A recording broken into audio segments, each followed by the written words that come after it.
আল্লাহ নবী বলেছে যে মেয়েদেরকে তৈরি করেছে বাঁকা হাড় দিয়ে, বেশি টানা হাসরা করে সোজা করতে যেও না। যদি উপকার নিতে চাও বাঁকার ওপরে শুধু পালিশ করতে থাকো, যত পালিশ করবেন তত খেদমত করবে। আর যদি একবার সোজা করতে গিয়েছেন এই দুনিয়াটাকে জাহান্নামে ছেড়ে দিবে। মানে মেয়েরা এটা বায়োলজিক্যালি চাচা মেনে নিতে হবে। বিয়ে করার পূর্বে যুবকদেরকে বলছি মেয়েদের সাইকোলজি আগে বুঝতে হবে, নচেত বিয়ে করার পরে জান্নাতি পরিবার হবে না, জাহান্নাম মনে হবে যে জাহান্নামে মনে ঢুকেই গেলাম। মেয়েদের সাইকোলজি বুঝতে হবে। প্রথম দুটো দেখবেন মেয়েদের জেদ এটা ন্যাচারালি বেশি। মেয়েদের কি জেদ ন্যাচারালি বেশি। ও আপনাকে কখনো রেগে গিয়ে বলতে পারে 2 যোগ 2 সমান 5 হয়, তো হয়। মানে ওই বলে দিলে মানে ওটাকে আপনি ধরে নিতে না, 2 যোগ 2 5, হ্যাঁ 5 মানে মেনে নেন, মানে কোনো বেঁচে গেলেন। আর যদি একবার না না 2 যোগ 2 সমান 4, না না 4 মানে কী বলছো 4, ও মানবে না, ওকে 5 স্বীকার করে দেন যে তুই বলতে থাক, কারণ তোর কিসের দোষ, কিসের দোষ বলেন তো ভাইজান? ওর যে স্ট্রোজেন হরমোন আছে, এই বায়োলজিক্যাল কিছু বিষয় আছে, যারা মোটামুটি জীববিদ্যা নিয়ে পড়াশোনা করছেন তারা জানেন। স্ট্রোজেন হরমোনের কাজ কি জানেন? সন্দেহ করা। কি করা? কি করা? সন্দেহ করা। চাচা বয়স আপনার 70 হয়ে গেছে, আপনি দেখবেন পাশের বাড়ির ওই যে দাদি আছে তার সঙ্গে গল্প করবেন, আমার চাচির বয়স প্রায় ধরেন এখন 55, ও কিন্তু তাকিয়ে আছে। বাড়িতে ঢুকবেন, এই কী গো তুই বল্টুর না দাদির সঙ্গে কী গল্প করছিল? বুড়ো বয়স না ভীমরীতিতে ধরেছে। চাচা বলে না, মানে এরা সন্দেহ করবে, এদের সাইকোলজি ওইভাবেই তৈরি। কোরআন সুন্নাহ বললে তো আপনি বিশ্বাস করতে চান না। যারা বায়োলজি নিয়ে পড়াশোনা করেছেন, সাইকোলজি নিয়ে পড়াশোনা করেছেন, জীববিদ্যা নিয়ে পড়াশোনা করেছেন, তারা জানেন যে মেয়েদেরকে আল্লাহ এইভাবেই তৈরি করেছে, তাদের হরমোন এইভাবে কাজ করে, তার সন্দেহ প্রবণ, সব সময় সন্দেহ করবে আর তর্ক করতে বেশি পছন্দ করবে। কি করবে বলেন তো? তর্ক করবে। কেন? এই যে ওয়ার্ড অতিরিক্ত 6000 আছে, ওই এক কথা 3 বার বলবে আপনাকে, এটা মেনে নিতে হবে। ও বলছে, আপনি ভাববেন যে তোর হরমোন তো এইভাবে তৈরি, তুই বলতে থাক, যা ইচ্ছা তাই বলুক, ওর সঙ্গে তর্ক করা যাবে না। আল্লাহ সুবহানাহু ওয়া তাআলা আমাদেরকে নিজেদের পরিবারকে বোঝাতে তৌফিক দান করে, সকলে বলি আমিন। যে কথা বললাম প্রথমে আমাকে, তারপর আপনাদের প্রত্যেককে আমল করা তৌফিক দান করে, সকলে বলি আমিন।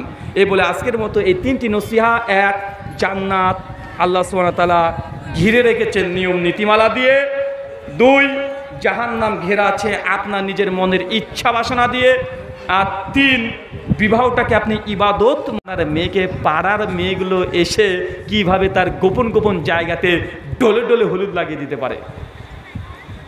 কথা বুঝতে পারলেন না মনে হয়? আচ্ছা আপনি বাপ, আপনার মেয়েকে হলুদ লাগাতে পারবেন? হ্যাঁ, তো পাড়ার ছেলেগুলো এসে লাগায় যে, পাড়ার মেয়েগুলো লাগায় যে।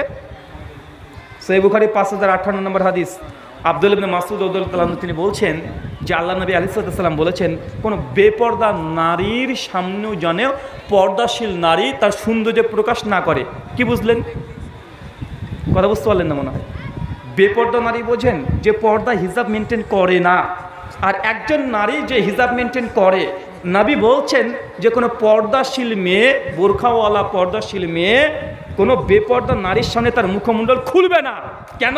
আল্লাহ নবী ব্যাখ্যা করে বলছে, কারণ ও বেপর্দা নারী, পর্দাশীল নারীর সৌন্দর্যের চেহারা দেখে বেপর্দা নারী তার স্বামীর কাছে গিয়ে বা বয়ফ্রেন্ডের কাছে গিয়ে বলবে, তুই জানো হুজুরের বউকে দেখলাম গো, কি সুন্দর দেখতে, টকটকে ফর্সা গো, ঠোঁটটা একদম কমলা লেবুর মতো, মনে হচ্ছে যে হুজুরের বউকে আমি একটা কিস করে দিই। এমন বদমাশ মেয়ে আছে না নাই? কথা বলেন, আছে না নাই?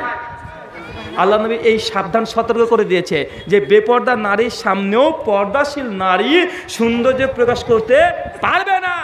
আপনার মেয়েকে অর্ধলুঙ্গ অবস্থায় একদম পেট ফিট বের করে রেখে দিয়ে, হলুদ শাড়ি পরে দিয়ে গ্রামের মানুষের সামনে আপনি অর্ধলুঙ্গ অবস্থায় গোসল করাচ্ছেন, অর্ধলুঙ্গ অবস্থাতে হলুদ মাখাচ্ছেন, এটা জায়েজ কোন দিক থেকে হতে পারে? আপনি যদি করতে চান অ্যাজ এ ট্র্যাডিশন করছেন, করতে থাকেন, তবে এটা ইবাদত করছেন না। এটা কি করছেন না? এটা ইবাদত করছেন না। বিয়েটা হচ্ছে ইবাদত, বিয়েটা সুন্নতি পদ্ধতিতে করতে হবে। যে বিয়ের আগেই যদি আল্লাহকে নারাজ করে দিয়ে, আল্লাহকে অখুশি করে দিয়ে যদি মেয়ের বিয়ে দেন, আপনার এই মেয়ে শ্বশুর বাড়িতে গিয়ে কখনো সুখে শান্তিতে থাকতে পারে না। কেন? বিয়ের আগেই।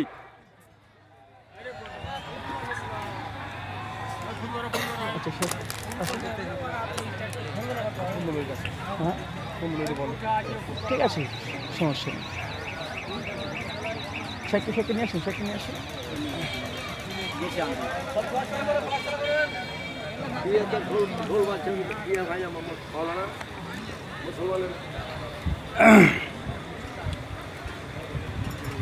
সম্মানিত সুধী, আমি আপনাকে এখানে আর একটা কথা মনে রাখতে বলছি। বিয়েটাকে ইবাদত মনে করেন। কি মনে করেন? কি বলেন তো? বিয়েটাকে ইবাদত। কেন? বিয়ের উদ্দেশ্য শুধু যৌনাচার করা নয়, বিয়ের উদ্দেশ্য হচ্ছে পরবর্তী প্রজন্মকে নেককার পরেশগার সলেহা প্রজন্ম গড়ে তোলা। এর জন্য মাধ্যম হচ্ছে বিবাহ। এর জন্য কি মাধ্যম? বিবাহ। বিয়ের আগে যদি আল্লাহকে নারাজ করে দেন, চাচা আপনার মেয়ের বিয়ে দিয়ে আপনার মেয়েকে সুখে শান্তিতে থাকবে আপনি মনে করছেন? আপনার মেয়ে তালাক হবে, আপনার মেয়েকে পেটাবে, বেধড়ক পেটাবে, প্রত্যেক মাসে একবার করে বাপের বাড়িতে পালিয়ে আসবে, এটা ঠিক? কারণ বিয়ের আগে আপনি আপনার রব আল্লাহকে নারাজ করে দিয়েছেন। আচ্ছা, বিয়ে দেখতে আসে, আপনার এদিকে আছে নাকি? মানে কোনো মেয়ে পছন্দ হয়েছে, এখন ছেলে পক্ষ দেখতে আসে আপনাদের এলাকায়? আসে না? হ্যাঁ। আচ্ছা, ছেলে পক্ষ যখন আপনার মেয়ে দেখতে আসে, কে কে আসে? ছেলেরা? হ্যাঁ, বন্ধু আসে। মানে ছেলে বিয়ে করতে আসবে আর সঙ্গে 3-4খানা বদমাইশ, বাংলা ভাষাতে বলতে পারে পাঠাকে নিয়ে আসবে। এই বন্ধুগুলো কে? বিয়ের আগে মেয়েটাকে দেখতে আসার জন্য ছেলে 3-4 জন কি আসে? বন্ধু আসে, চাচা আসে, আরও পুরুষ মানুষ বেশি আসে, তাই না? আচ্ছা, এটা কোন দিক থেকে জায়েজ? কোন দিক থেকে জায়েজ হতে পারে বলেন তো ভাইজান? আর আপনি মেয়ের বাপ, আপনিও কম মানুষ না। সবচেয়ে বড় ক্রিমিনাল হচ্ছে আপনি। আপনার মেয়ের সংসার হয় না, বিয়ের পরে ভেঙে যায়, আপনার মেয়ের তালাক ডিভোর্স হয়, মেয়ের উপরে অত্যাচার করা হয়, এটা বাপ আর মায়ের জন্য, মেয়ের বাপ মায়ের জন্য। কেন? আপনি নিজেই বিয়ের আগে আপনার মেয়েটার কে নিয়ে আপনি ভয়ে ছিলেন, মনে হয় বিয়ে হবে না, ছেলে পক্ষ কিছু না করা যাবে না, যা বলছে তাই বলুক। যদি বলে যে আপনার মেয়ের থেকে তো পছন্দ, তো একটু ঘরের মধ্যে গিয়ে একটু গল্প করতে চাই, আপনি বলে যা মা তুই যা, ঘরের পেছন থেকে আপনি বাপ আপনি সিটকে লাগিয়ে দেবেন। কেন? কারণ মেয়ের যদি বিয়ে ভেঙে যায়, আছে না? কথা বলেন। নচে দেখা যায় না, কেবল বিয়ে মেয়েটার সঙ্গে দেখা হয়েছে, বিয়ে ফাইনাল হয় নাই, এখনো ফাইনাল হয় নাই, শুধু দুই পক্ষ বলেছে ছেলে রাজি মেয়ে রাজি, সঙ্গে সঙ্গে বলছে ঠিক আছে তাহলে মেয়ের নাম্বারটা দিয়ে দেন আমাদেরকে। মেয়ের নাম্বার নিয়ে চলে গিয়ে ছেলে আর মেয়ে সারা রাত ধরে ভিডিও কলে গল্প করছে, বাপ দেখছে মাও দেখছে, কেউ কিছু বলে না। মানে বিয়ের ফাইনালই হয় নাই, ডেটও ঠিক হয় নাই, বা আসে না নয়? কথা বলেন। এটা হচ্ছে মুসলমানের বিয়ে, এটা বিয়ে নয়, এটা আল্লাহকে নারাজ করছেন। যতক্ষণ না পর্যন্ত ইজাব কবুল না হচ্ছে ততক্ষণ পর্যন্ত ওই মেয়েটা, ওই ছেলেটা একদম পরপুরুষের মতো। কথা বুঝতে পারছেন? কিন্তু আমাদের মধ্যে মানে কেবল দেখা হয়েছে, সঙ্গে সঙ্গে সব কিছুকে বৈধ করে দেওয়া হচ্ছে কি হচ্ছে না। আল্লাহকে বিয়ের মাধ্যমে যত নারাজ করে, এর ফলাফল হচ্ছে গোটা বিশ্বজগতে এখন টাইমস অফ ইন্ডিয়া, আমাদের ভারতের রিপোর্ট বলছে ভারতবর্ষে বিবাহিতদের মধ্যে 78% পুরুষরা, ছেলেরা বিয়ের পরে পরকীয়া করে। কত পার্সেন্ট? মায়েদেরকে বলছি, বোনেদেরকে বলছি, তুমি এখানে গল্প করো, সমস্যা নেই, আরামসে গল্প করো, কোনো সমস্যা নেই। তবে জেনে রাখো, তোমার স্বামী প্রেম করে, তোমাকে বাদ দিয়ে আর একটা প্রেম করে অন্য কোনো মেয়ের সঙ্গে, ওর সঙ্গে ফোনে গল্প করে, ওর সঙ্গে ভিডিও কলে কথা বলে, ও কিনে ঘুরতে যায়, ওকে জামা ব্লাউজ পর্যন্ত কিনে দেয়, সম্ভাব্য পর হলে বেড শেয়ারও করে। এটা ভারতের রিপোর্ট বলছে। কত পার্সেন্ট চাচা? কত পার্সেন্ট বলেন তো? 78%। পার্সেন্টের হিসাব বোঝেন? আপনার ভাষায় বলি, এলাকাতে যদি 100 জন যদি পুরুষ মানুষের যদি বিয়ে হয়, 100 জন পরিবার, যে বিয়ের পরে 100 পরিবারের মধ্যে 78টা ছেলে আবারও প্রেম করছে অন্য কোনো মেয়ের সঙ্গে। কত পার্সেন্ট? 78%। মেয়েরাও কম না, মেয়েরা আছে 68%। ভাই, তোমার বউ প্রেম করে, আপনি বিশ্বাস করেন? বিশ্বাস করেন, আপনি যতই মনে করেন আপনার স্ত্রী মানে একদম জান্নাতে পালিশিতে হুর, মানে ওর মতো ভালো মেয়ে না, আপনার সারা রাত হাত পা টিপে দেয়, তারপরে বিশ্বাস করেন 68% মেয়ে বিয়ের পরে স্বামী ছাড়া পরকীয়ায় লিপ্ত। মানে আপনি বাড়িতে নাই, আপনার বউ কার সঙ্গে ফোনে কথা বলছে, ভিডিও করে সব কিছু দেখাচ্ছে, মানে আপনি অন্য মেয়ের সঙ্গে যা করেন আপনার বউ অন্য ছেলের সঙ্গে ঠিক এই কাজটাই করছে, এটা বিশ্বাস করেন। এটা ভারতের রিপোর্ট বলছে। আপনি যদি বলেন না না আপনার বউ করে না, ওই নিয়ে বসে থাকেন। এই পরিসংখ্যান বলছে যে মানুষ বিয়ের পরে পরকীয়া কেন করে, এটা কারণ জাগে না ভাইজান, যে বিয়ের পরে পরকীয়া কেন করে। মেয়েদেরকে প্রশ্ন যখন করা হচ্ছে যে মেয়েরা যে তোমরা বিয়ের পরে কেন পরকীয়ায় লিপ্ত হয়েছ, মেয়েদের কমন 3টে অভিযোগ পুরুষদের প্রতি। কয়টা কয়টা চাচা, কয়টা অভিযোগ? 3টা। প্রথম অভিযোগ হচ্ছে এটা, মেয়েদের কমন অভিযোগ যে স্বামীরা সময় দেয় না। কি দেয় না চাচা, কি দেয় না? স্ত্রীদের অভিযোগ তারা পরকীয়া এই জন্যই করে যে সময় দেয় না। কি দেয় না? শাইকে আসবে দিয়ে দিবে, সময় দেয় না। আচ্ছা ভাইজান, আপনি সময় দেন? আপনার স্ত্রীকে সময় দেন? কথা বলেন, সময় দেন?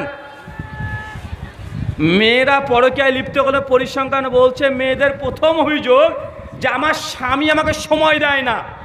সে সকালবেলা ব্যবসায় চলে যায়, রাতে 11টার দিকে আসে, ক্লান্ত শরীর নিয়ে গোসল টোসল করে খাওয়া দাওয়া করে মোবাইল টিপটে টিপটে ঘুমিয়ে যায়, আমাকে সময় দেয় না, সারাদিন কোনো খোঁজ খবর নেয় না। যারা সার্ভিস করে তারা বলছে যে সকাল 6টার দিকে ঘুম থেকে ওঠে, তাড়াহুড়ো করে পোশাক পরে খাওয়া দাওয়া করে টিফিনকে বাটি নিয়ে একদম চাকরিতে চলে যাচ্ছে, সন্ধ্যা 7টা 8টা 9টার দিকে বাড়িতে ফিরছে, এসে ক্লান্ত হয়ে যাচ্ছে, এসে খাওয়া দাওয়া করে আবার ঘুমিয়ে যাচ্ছে, এই যে সময় পায় না। এই জন্য মেয়েরা বলছে আমরা তার জন্য সেকেন্ড রিলেশনে যুক্ত হয়ে গেছি নিজের অজান্তেই। তার মানে বোঝা যাচ্ছে যদি আপনার স্ত্রীকে সময় না দেন আপনার স্ত্রী পরকীয়ায় লিপ্ত হতে পারে। এটা কোরআন হাদিসের কথা বললাম না, এটা ভারতের বিভিন্ন নিউজ কাটিং নিউজ পেপার বলছে যে পরকীয়া হওয়ার জন্য প্রথম কারণ স্বামী স্ত্রীকে একে অপরকে সময় দেয় না। যদি ভাই চান যে আপনার বউ অন্য কোনো ছেলের সঙ্গে প্রেম না করুক, যতই দোকানে কাজ থাক না কেন, দোকানে থাকা অবস্থায় কমপক্ষে সারাদিনে 7 থেকে 10 বার আপনাকে ফোন করতে হবে। সে করতে হবে, দেখে দেন কতবার, কথা বুঝতে পারলেন না ভাইজান? 7 থেকে 10 বার বউকে আই লাভ ইউ বলতে হবে, কিচ্ছু করার নেই। আপনি যদি আপনার বউকে আই লাভ ইউ না বলেন, আপনার বউ অন্য কোনো ছেলেকে ফোন করে আই লাভ ইউ বলবে বা শুনবে, কারণ এটা শুনতে চায়। কারণ সায়েন্স বলছে যে পুরুষের শরীরে যে হরমোন তৈরি হয় এটার নাম হচ্ছে টেস্টোস্টেরন হরমোন, আর নারীর শরীরে যে হরমোন তৈরি হয় এটা ইস্ট্রোজেন হরমোন। এই হরমোনের কাজ কি? মেয়েরা বেশি কথা বলতে পছন্দ করে। কি করতে পছন্দ করে চাচা? বেশি কথা বলতে। কিচ্ছু করা নেই, বায়োলজিক্যাল এইভাবে তৈরি করেছে। এটা সায়েন্সও বলছে, কোরআন সুন্নাহ থেকে প্রমাণিত। প্রত্যেক পুরুষ মানুষ প্রতিদিন 3000 ওয়ার্ড বলবে, এটা স্বাভাবিক। কত হাজার ওয়ার্ড? মানে শব্দ, মানে একটা মানুষ প্রাপ্তবয়স্ক মানুষ সে সারাদিন ধরে 3000 শব্দ ও ন্যাচারালি বলতে পারবে। এর বেশি বলতে গেলে আর ভালো লাগবে না, কথাতে ক্লান্তি আসবে, বিরক্ত লাগবে। পুরুষের জন্য কত হাজার ওয়ার্ড? কত হাজার? 3000। মেয়েদের জন্য কত জানেন? 6000। কত হাজার? 6000, মানে আপনার ডবল। এখন আপনি যদি বউকে যদি ফোনে কথা না বলেন, ও আরেকজনে ফোন লেগে কথা বলবে, হ্যালো কেমন আছে, ভালো আছে, ওই গল্প কিছু শুরু করে দিবে। দেখছে সময় কাটছে না, কী করে পাশের বাড়িতে চলে, বুবু জানো ওর বাড়িতে এসেছিলো, শুরু করে দেবে গিবত, সরাসরি শুরু করে দেবে। কেন? বায়োলজিক্যালি ওইভাবেই তৈরি করা হয়েছে। মানে ওর যে ব্রেনের মধ্যে কথা বলার ক্যাপাবিলিটি প্রতিদিন ন্যাচারালগতভাবে 6000 কথা বলবে, এটা স্বাভাবিক। 6000 যদি কথা না বলে ওর মুখটা সবসময় জিভটা বিড়বিড় বিড়বিড় করবে যে কি বলি, বাড়িতে আসবেন ঝালা লাগিয়ে দিবে। এটা কি? এটা সায়েন্স বিজ্ঞান এটাই বলছে। আল্লাহ নবী বলেছে যে মেয়েদেরকে তৈরি করেছে বাঁকা হাড় দিয়ে, বেশি টানা হাসরা করে সোজা করতে যেও না। যদি উপকার নিতে চাও বাঁকার উপরে শুধু পালিশ করতে থাকো, যত পালিশ করবেন তত খেদমত করবে। আর যদি একবার সোজা করতে গিয়েছেন এই দুনিয়াটাকে জাহান্নামে ছেড়ে দিবে। মানে মেয়েরা এটা বায়োলজিক্যালি চাচা মেনে নিতে হবে। বিয়ে করার পূর্বে যুবকদেরকে বলছি মেয়েদের সাইকোলজি আগে বুঝতে হবে, নচেত বিয়ে করার পরে জান্নাতি পরিবার হবে না, জাহান্নাম মনে হবে যে জাহান্নামে মনে ঢুকেই গেলাম। মেয়েদের সাইকোলজি বুঝতে হবে। প্রথম দুটো দেখবেন মেয়েদের জেদ এটা ন্যাচারালি বেশি। মেয়েদের কি জেদ ন্যাচারালি বেশি। ও আপনাকে কখনো রেগে গিয়ে বলতে পারে 2 যোগ 2 সমান 5 হয়, তো হয়। মানে ওই বলে দিলে মানে ওটাকে আপনি ধরে নিতেন না, এই 2 যোগ 2 5, হ্যাঁ 5, মানে মেনে নেন, মানে কোনো বেঁচে গেলেন। আর যদি একবার বলেন না না 2 যোগ 2 সমান 4, না না 4 মানে কি বলছো 4, ও মানবে না, ওকে 5 স্বীকার করে দেন যে তুই বলতে থাক, কারণ তোর কিসের দোষ, কিসের দোষ বলেন তো ভাইজান? ওর যে স্ট্রোজেন হরমোন আছে, এই বায়োলজিক্যাল কিছু বিষয় আছে, যারা মোটামুটি জীববিদ্যা নিয়ে পড়াশোনা করছেন তারা জানেন। স্ট্রোজেন হরমোনের কাজ কি জানেন? সন্দেহ করা। কি করা? কি করা? সন্দেহ করা। চাচা বয়স আপনার 70 হয়ে গেছে, আপনি দেখবেন পাশের বাড়ির ওই যে দাদি আছে তার সঙ্গে গল্প করবেন, আমার চাচির বয়স প্রায় ধরেন এখন 55, ও কিন্তু তাকিয়ে আছে, বাড়িতে ঢুকবেন, এই কী গো তুই বল্টুর না দাদির সঙ্গে কী গল্প করছিল, ও বুড়ো বলছে না ভীমরীতিতে ধরেছে, চাচা বলেন না, মানে এরা সন্দেহ করবে, এদের সাইকোলজি ওইভাবেই তৈরি। কোরআন সুন্নাহ বললে তো আপনি বিশ্বাস করতে চান না। যারা বায়োলজি নিয়ে পড়াশোনা করেছেন, সাইকোলজি নিয়ে পড়াশোনা করেছেন, জীববিদ্যা নিয়ে পড়াশোনা করেছেন, তারা জানেন যে মেয়েদেরকে আল্লাহ এইভাবেই তৈরি করেছে, তাদের হরমোন এইভাবে কাজ করে, তার সন্দেহ প্রবণ, সব সময় সন্দেহ করবে, আর তর্ক করতে বেশি পছন্দ করবে। কি করবে বলেন তো? তর্ক করবে। কেন? এই যে ওয়ার্ড অতিরিক্ত 6000 আছে, ওই এক কথা 3 বার বলবে আপনাকে, এটা মেনে নিতে হবে। ও বলছে, আপনি ভাববেন যে তোর হরমোন তো এইভাবে তৈরি, তুই বলতে থাক, যা ইচ্ছা তাই বলুক, ওর সঙ্গে তর্ক করা যাবে না। আল্লাহ সুবহানাহু ওয়া তাআলা আমাদেরকে নিজেদের পরিবারকে বোঝার তৌফিক দান করে, সকলে বলি আমিন। যে কথা বললাম প্রথমে আমাকে, তারপর আপনাদের প্রত্যেককে আমল করার তৌফিক দান করে, সকলে বলি আমিন। এই বলে আজকের মতো এই 3টি নসিহা, 1 জান্নাত আল্লাহ সুবহানাহু ওয়া তাআলা ঘিরে রেখেছেন নিয়ম নীতিমালা দিয়ে, 2 জাহান্নাম ঘেরা আছে আপনার নিজের মনের ইচ্ছা বাসনা দিয়ে, আর 3 বিবাহটাকে আপনি ইবাদত, আতিউল্লাহ ওয়া আতিউর রাসূল ওয়ালা তুবতিলু আমালাকুম। আন আয়েশা রাদিয়াল্লাহু তাআলা আনহা قالت قال رسول الله صلى الله عليه وسلم من عمل عملا ليس عليه امرنا فهو رد, رواه মুসলিম। সমস্ত প্রশংসা সেই মহান সত্তা আল্লাহ সুবহানাহু ওয়া তাআলার জন্য, যিনি আমাদের সৃষ্টি করেছেন। শুধু সৃষ্টি করেননি,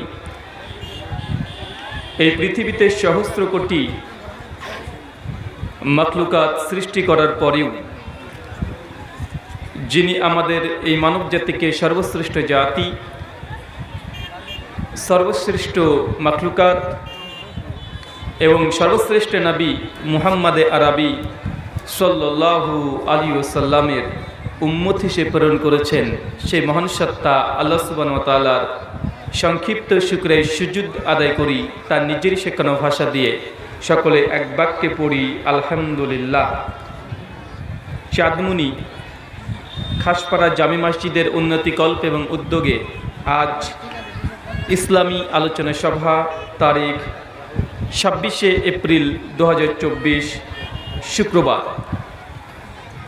আজকের এই আলোচনা সভাটিকে সফল করার জন্য যারা সার্বিক দিক থেকে সাহায্য এবং সহযোগিতা করেছেন, তাদের প্রত্যেকের নাম ধরে শুকরিয়া আদায় করা সম্ভব নয়। মহান সত্তা আল্লাহ সুবহানাহু ওয়া তাআলার কাছে দোয়া, এই প্রার্থনা, আল্লাহ সুবহানাহু ওয়া তাআলা যারা অর্থ, শ্রম, মেধা, দোয়া, পরামর্শ এবং দূর দূরান্ত থেকে যেসব দিনী ভাই এবং বোনেরা আলোচনা শ্রবণের উদ্দেশ্যে একত্রিত হয়েছেন, আল্লাহ সুবহানাহু ওয়া তাআলা তুমি তাদের প্রত্যেকের নেক নিয়াত এবং নেক আমলগুলো কবুল করে নাও, সকলে পড়ি আমিন। মহান সত্তা আল্লাহ সুবহানাহু ওয়া তাআলার কাছে দোয়া, এই প্রার্থনা, আল্লাহ সুবহানাহু ওয়া তাআলা আমরা মানুষ, আমরা কম বেশি ছোট বড় ভুল ত্রুটি বিচ্যুতি গুনাহ পাপ অন্যায় করে থাকি। আজকের এই আলোচনা সভার উসিলায় আমাদের পেছনের ছোট ছোট গুনাহগুলোকে তুমি ক্ষমা করে দাও, সকলে পড়ি আমিন। সম্মানিত সুধী, বাদ মাগরিব থেকেই বিভিন্ন আলোচক তারা পবিত্র কোরআনুল কারীম এবং হাদিসে মুবারাকা থেকে অনেক গুরুত্বপূর্ণ আলোচনা আপনাদের সামনে পেশ করেছেন। আজকের এই আলোচনার মধ্যম লগ্নে আপনাদের সামনে উপস্থিত হয়েছি একটি নির্দিষ্ট বিষয়ের উপরে কোরআন এবং সুন্নাহর আলোকে কথা বলার উদ্দেশ্যে। তবে আলোচনার শুরুতেই মনে রাখবেন, আমি সুর দিয়ে আলোচনা করব না, ঠিক আছে তো? এক্ষেত্রে আপনারা অনেকে অপেক্ষমান থাকতে পারেন যে কি আমার বক্তা সুর দেয় না কেন, তাই আগে থেকে মানসিক প্রস্তুতি নিয়ে থাকেন যে আমি সুর দেব না। এই কাটা কাটা কথা যেগুলো বলছি এগুলো আমার আলোচনা, এগুলো আমার ওয়াজ। এবং আলোচনায় মূলত আপনাকে যেটা বোঝানোর চেষ্টা করব, ইসলামটা কোনো খেল তামাশার হাসির বস্তু নয়, ধর্ম বাই চুজ নয়, মানে আপনি যেটা পছন্দ করবেন সেটা ধর্ম, এমনটি নয়। ধর্ম হচ্ছে স্বয়ং আল্লাহ সুবহানাহু ওয়া তাআলা সৃষ্টিকর্তা প্রদত্ত, তিনি যে নীতিমালা দিয়েছেন এই নীতিমালাকে মেনেই আপনাকে ধর্মীয় আচরণ বিধি পালন করতে হবে, এটা আপনার নিজের ইচ্ছেতে নয়। যদি আপনি মনে করেন যে না আমি ধর্ম মানি না, আমি আল্লাহকে মানি না, নবী রাসূলকে মানি না, তাহলে আপনার জন্য কোনো বিধি আরোপ করা যাবে না, আমরা জোর করে করব না। তবে আপনি যদি মনে করেন বা দাবি করেন, বা আপনাকে যদি দেখা যায় না জুম্মা মসজিদে আপনি সপ্তাহে একদিন আসেন, ঈদের ময়দানে আপনি আসেন, আপনার পরিবারের কেউ যদি মৃত্যুবরণ করে আপনি আমাদের ইমাম সাহেবের দ্বারস্থ হন, ইমাম সাহেব আমার বাবা বা চাচা বা ভাই বা বেটা মারা গেছে, আপনি জানাজা পড়িয়ে দেন। এই জানাজা এটা ধর্মীয় রীতি। তাই আপনি যদি নিজেকে মুসলিম দাবি করেন, কিছুটা মানবেন কিছুটা মানবেন না, এমনটা করা যাবে না। আর এর পরিণতি কত ভয়ঙ্কর আপনি বুঝতে পারছেন না। কেন? কারণ আপনি যে বাই ওয়ান আপনি মুসলিম, মানে জন্মসূত্রে আপনি মুসলিম। তাই ইসলাম যে কি এটা আপনি বোঝার চেষ্টা করেন না, বুঝেনও না, আর বোঝার চেষ্টা করেনও না কখনো। যতটুকু আমরা দেখি যে ধর্মটা মুসলমান, হিন্দু, খ্রিস্টান, অন্য অন্য ধর্ম যেমন উৎসব কেন্দ্রিক হয়ে গেছে। খ্রিস্টানরা কিভাবে বুঝাবে তারা খ্রিস্টান, তারা 25শে ডিসেম্বর ফিস্ট করে নিয়েছে যে এটা হচ্ছে বড়দিন, এই দিনে কেক কাটবো, জিজাস ক্রাইস্ট, আমরা যে খ্রিস্টান এটা আমরা গোটা বিশ্বজগৎকে জানিয়ে দেবো। হিন্দুরা তারাও করছে যে দুর্গা পূজা, এই সময় আমরা 2 দিন 3 দিন 4 দিন অনেক জাঁকজমকপূর্ণভাবে আমরা ধর্মটাকে পালন করব। এটা ধর্ম পালন নয়, এটা হচ্ছে উৎসব পালন করা। কি পালন করা? কথা বলেন। ধর্মটাকে আমরা উৎসব মনে করে নিয়েছি, মানে উৎসব আছে তো আমি ধার্মিক, উৎসব নেই আমরা ধার্মিক না। ঈদ একটা উৎসব, এই জন্য ঈদের দিন সকলে গিয়ে মসজিদে বা ঈদগাহতে গিয়ে সালাত আদায় করতে হবে, এটা আপনি বাধ্যতামূলক মনে করে নিয়েছেন এবং আপনি সেখানে যান। কিন্তু জুমার দিনে আপনি উপস্থিত হন না, 5 ওয়াক্ত সালাতে আপনি উপস্থিত হন না, আপনি যথারীতি ফিতরাটা আদায় করেন কি করেন না এটা নিয়ে সন্দেহ আছে। তাই আপনাকে আমি এতটুকু বোঝানোর চেষ্টা করছি, ভাইজান ইসলাম এটা আপনার নিজের পছন্দের জিনিস নয়। যদি পরকালে বাঁচতে চান ইসলামের ছায়ায় আশ্রয় নিয়ে বাঁচতে হবে। আর যদি মনে করেন যে না পরকাল বলে কিছুই নেই, এরকম যদি চিন্তা চেতনা থাকে তাহলে ইসলাম মানার আপনার দরকার নেই। আল্লাহ নবী বলছেন, সুনান আবু দাউদ হাদিস না 4744, আবু হুরায়রা রাদিয়াল্লাহু তাআলা আনহু থেকে বর্ণনা, তিনি বলছেন যে আল্লাহ রাসূল একদা বসেছিলেন, হঠাৎ আমাদেরকে সামনে বলছেন ফেরেশতা জিবরিলকে আল্লাহর সামনে আছেন, আর আল্লাহ জান্নাত এবং জাহান্নামকে সৃষ্টি করলেন। চাচা বলেন তো কি সৃষ্টি করলেন? কথা বলেন চাচা। জান্নাত এবং জাহান্নামকে সৃষ্টি করলেন, তার মানে বোঝা যাচ্ছে জান্নাত এবং জাহান্নাম এটা সৃষ্টি বস্তু। এটা কি? এটা সৃষ্টি বস্তু, এটা চিরকাল ছিল না, এটা অনাদি কোনো সত্তা নয়। একটা পর্যায়ে ছিল যখন জান্নাত জাহান্নাম কিছু ছিল না, আল্লাহ পরবর্তী সময়ে সৃষ্টি করেছেন। আল্লাহ জান্নাত এবং জাহান্নামকে সৃষ্টি করার পরেই ফেরেশতা জিবরিলকে আল্লাহ বলছেন, জিবরিল যাও জান্নাতকে দেখে এসো। ফেরেশতা জিবরিল আল্লাহ সুবহানাহু ওয়া তাআলা আদেশ পেয়ে সঙ্গে সঙ্গে জান্নাতে চলে গেছেন। জান্নাতে গিয়ে দেখছেন যে জান্নাতের চতুর্দিকে এত সুন্দরভাবে আল্লাহ জান্নাতকে তৈরি করেছেন, এত দৃষ্টিনন্দন, দেখে আর চোখ ফেরানো যায় না। জান্নাত দেখে সঙ্গে সঙ্গে ফেরেশতা জিবরিল আল্লাহকে ছুটে চলছে, আল্লাহ এত সুন্দর এত চমৎকার তুমি জান্নাতকে সাজিয়ে গচ্ছিত করে গেছো, পৃথিবীর কোনো মানুষ বা জিন যদি তোমার জান্নাতের এই বর্ণনা একবার শ্রবণ করে, একবার জানে, তাহলে কোনো মানুষ যে জান্নাতে যাবে এটা আমি মনে করি না। এত সুন্দর জান্নাত। আল্লাহ সুবহানাহু ওয়া তাআলা ফেরেশতা জিবরিলকে এরপরে বলছেন, জিবরিল যাও তো আবার জান্নাত দেখে এসো। চাচা কতবার পাঠাচ্ছে বলেন তো? কয়বার? চাচা কথা বলতে হবে, কয়বার? 2 বার। ফেরেশতা জিবরিল এবার জান্নাত দেখতে গিয়েছে, জান্নাতে প্রবেশ করে দেখছে জান্নাতের চতুর্দিক আল্লাহ সুবহানাহু ওয়া তাআলা ঘিরে দিয়েছেন। কি করেছেন? চতুর্দিক ঘিরে দিয়েছেন। আপনার বাড়িকে প্রাচীর দিয়ে ঘিরে দেন না? ঘিরে দেন কেন? বাইরেকার কোনো জিনিস থেকে যেন আপনার ভেতরে কেউ কিছু দেখতে না পায়, সংরক্ষণ করার জন্য আজকের প্রোগ্রামটা করেছেন, উপরে ঢেকে রেখেছেন, চতুর্দিকে দিয়ে আমরা এই জন্য ঢাকি বাইরেকার কোনো কিছু যেন ভেতরে মানুষকে দেখতে না পায়। আল্লাহ সুবহানাহু ওয়া তাআলা জান্নাতকে ঘিরে দিয়েছেন। আর জান্নাত কি দিয়ে ঘেরা আছে জানেন? জান্নাত ঘেরা আছে দুঃখ, কষ্ট আর নিয়ম নীতিমালা দিয়ে। কি দিয়ে যাচা? আরো জোরে বলেন। জান্নাত কি দিয়ে ঘেরা আছে? দুঃখ, কষ্ট আর নিয়ম আর নীতিমালা দিয়ে। আপনার বাড়ি যেমন প্রাচীর দিয়ে ঘেরা আছে, ইট দিয়ে, সিমেন্ট দিয়ে, বালি দিয়ে, এগুলো দিয়ে আপনি বাড়ির প্রাচীর ঘিরে রেখেছেন, আল্লাহ জান্নাতকে ঘিরে রেখেছেন নিয়ম নীতিমালা, দুঃখ, কষ্ট, ক্লান্তি, এগুলো দিয়ে গোটা জান্নাতকে ঘেরা আছে। তার মানে বোঝা যাচ্ছে জান্নাত যদি যেতে চান আপনাকে দুঃখ এই দুনিয়াতে পেতে হবে, জান্নাত যদি পেতে চান দুনিয়াতে কষ্ট করতে হবে। আর জান্নাত যদি যেতে চান অবশ্যই নিয়ম নীতিমালা মেনে চলতে হবে। আল্লাহ যে বিধি আরোপ করেছে এগুলো মানলেই জান্নাত। আর যদি আপনি না মানতে চান জান্নাত প্রবেশ করতে পারবেন না। আপনি তো বুঝেনই না যে জান্নাত যে নীতিমালা দিয়ে ঘেরা আছে। চলেন আপনাকে একটু শুধু কয়েকটা জিনিস দেখাই। মুসলমান মানে কি এটা আগে মুসলিমদেরকে বুঝতে হবে। মুসলিম মানে আল্লাহর কাছে আত্মসমর্পণকারী। চাচা কি বলেন তো? আরো জোরে বলেন। আত্মসমর্পণকারী, এটাও একটু সাহিত্যিক বাংলা হয়ে গেল। খোলা বাংলাতে যদি বলা হয় আল্লাহ সুবহানাহু ওয়া তাআলার কাছে নিজের যত ইচ্ছা আছে সব সমর্পণ করে দিবেন। মানে আপনার নিজের কোনো ইচ্ছা থাকবে না, শুধুমাত্র আল্লাহর ইচ্ছাতে চলবেন। যখন এইটা করতে থাকবেন, আরবি ভাষা আপনাকে বলা হয় মুসলিম। মুসলিম মানে নিজের কোনো ইচ্ছা নাই। কার ইচ্ছা নাই? আপনার কোনো ইচ্ছা নাই। কার ইচ্ছাতে চলতে হবে? আল্লাহর ইচ্ছাতে চলতে হবে। যখন নিজেকে মুসলিম দাবি করছেন, এই ডান পা বা বাম পা, এই পা আপনার শরীরের অংশ, নিজের ইচ্ছে মতো এই পায়ের অংশ ধাপ ফেলা যায় না। চাচা বাথরুম ঘরে যখন ঢোকেন সেই সময় কোন পাকে ঢোকে? আরো জোরে বলেন। কোন পা? বাম পা। আর যখন বের হবেন কোন পাকে বের হচ্ছে? ডান পা। যখন মসজিদে প্রবেশ করছেন কোন পাকে ঢোকে? ডান পা। বের হওয়ার সময় বা পা। কেন? এই পাটা হচ্ছে মুসলমান। এই পাটাকে মুসলমান বানাতে হয়। যখন নিজেকে মুসলিম দাবি করছেন, নিজের পায়ের ধাপ নিজের ইচ্ছে মতো ফেলা যায় না। আপনি যদি হিন্দু হন ওর জন্য ডান পা বাম পার জরুরত নেই। আপনি যদি খ্রিস্টান হন ডান পা বাম পায়ের জরুরত নেই। আপনি মুসলমান, নিজের পায়ের ধাপ এটা কার ইচ্ছায় ফেলতে হয়? কার ইচ্ছায়? আল্লাহ সুবহানাহু ওয়া তাআলার ইচ্ছাতে ফেলতে হয়। তাই নিজেকে আগে মুসলিম আছেন না নাই এটাকে বুঝতে চেষ্টা করেন। আপনি যে মুসলিম, নিজের ইচ্ছের কাছে আপনাকে পরাজিত হওয়া যাবে না। এবং আল্লাহ যে আদেশ করেছে, যে উপদেশ দিয়েছে সেটা মানলেই আপনি মুসলমান বা আপনি মুসলিম।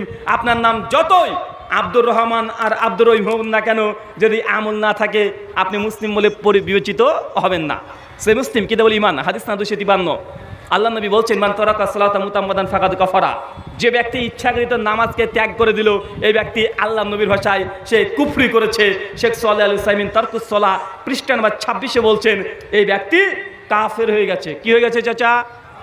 আরো জোরে বলেন। অপরাধ, সে নামাজ ত্যাগ করেছে। কি ত্যাগ করেছে? সালাত, নামাজ ত্যাগ করেছে। ফলাফল কি? কাফের। কি ধরনের কাফের? তাবরানী আওসাত হাদিস নাম্বার 8160। আল্লাহ নবী বলছেন যে দুনিয়াতে সালাতকে পরিত্যাগ করেছে, কিয়ামতের মাঠে এরা উঠবে ফেরাউনের সঙ্গে, হামানের সঙ্গে। তার মানে সালাত যদি আদায় না করেন নবীর উম্মত হিসেবে উঠতে পারছেন না। উঠছেন কার উম্মত? 1 নাম্বার ফেরাউন, হামান, নমরুদ। এই থার্ড কোয়ালিটির মানুষের পেছনে আপনাকে উঠতে হবে। বর্তমান প্রেক্ষাপট দিয়ে যদি হাদিসকে বিবেচনা করতে হয়, নামাজ যদি না পড়েন কিয়ামতের মাঠে মোদির পিছনে উঠবেন। কার পিছনে?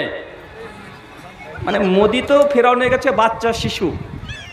মানে জাস্ট আপনাকে বুঝালাম, আপনি ফেরাউনকে চিনতে না পারতেও পারেন। আর ফেরাউনের ইতিহাস তো আর বলা যাচ্ছে না।